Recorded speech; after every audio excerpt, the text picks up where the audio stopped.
The Los Angeles Rams have signed former Seattle Seahawk Bobby Wagner. A 5-year, $50 million deal worth up to $65 million with the Los Angeles Rams per league sources. Wagner is staying in the NFC West. Obviously, if you're a Seahawks fan, you're bummed out. The same day you saw Russell Wilson traded, you saw Bobby Wagner cut. Bobby Wagner gave you some incredible memories. I mean, he got MVP votes before. It's sort of the same thing that a lot of Texans fans have with J.J. Watt. I mean, there once was a time where Wagner was one of the best defenders in the NFL. There once was a time, same thing for J.J. Watt.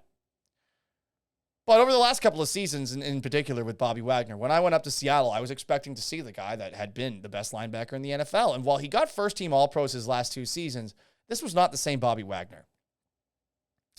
And I wonder about this deal, and I really want to know about the guaranteed money because this wasn't a smart move for LA. Did they get better? Incrementally. Bobby Wagner's great at blitzing. We've seen that in a couple of games against the San Francisco 49ers over the last couple of seasons. But at the same time, if you've watched Bobby Wagner the last couple of years and actually watched closely, you would see that the guy ain't the same player. He's not. If you're a middle linebacker and you're racking up a bunch of tackles, that's cool and all, but does that mean you're a good linebacker? I've wanted to see in the NFL something where we measure where tackles are made downfield for specific positions. And I would say specifically for linebackers, because if you're a linebacker and if you're a great one, more often than not, you are tackling people after a gain of 1, 2, if not for a tackle for a loss or something like that. And Wagner was not giving you that. A linebacker is supposed to, if he sees a gap, he is supposed to clog the gap with his body. He is supposed to occupy that space.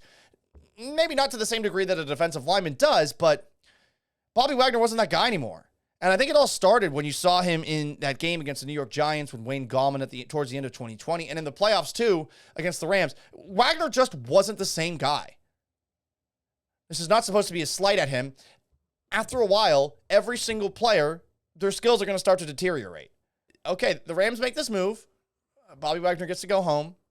The Rams are the better team, obviously, and they're one of the 3 best teams in the NFC, so that's cool too. But if you're a Rams fan, this shouldn't make it move, if you will. He's just not the same guy. And if you want an actual linebacker's thoughts on it, I don't know, maybe listen to 710 ESPN Seattle during the afternoons. Linebackers know things. Linebackers know how the position is supposed to be played. And I would listen to Dave Wyman on that front.